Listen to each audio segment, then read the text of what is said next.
বান্দাদেরকে শোনায় দাও যে আমি আল্লাহ তাআলা ক্ষমাশীল আর দয়াবান।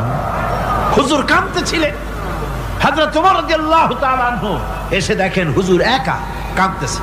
হুজুর জিজ্ঞেস করছেন, হযরত ওমর জিজ্ঞেস করলেন, হুজুর আপনি কাঁদেন কেন একা একা? হযরত ওমর বলেন, আমি যখন প্রশ্ন করলাম নবীজি বললেন, আমার কাছে কিছু আগে জিবরাইল এসেছিলেন।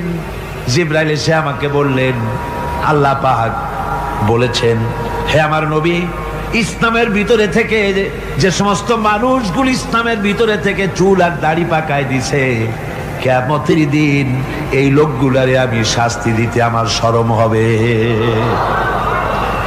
হযরত ওমর বলেন, হুজুর উম্মতের জন্য কত বড় খোঁজ খবর এটা, আর আপনি কাঁদতেছেন। হুজুর বলেন, ওমর তুমি জানো না আমার কান্নার কারণ ভিন্ন। আমার কান্নার কারণ হলো যে আল্লাহ রাব্বুল আলামিন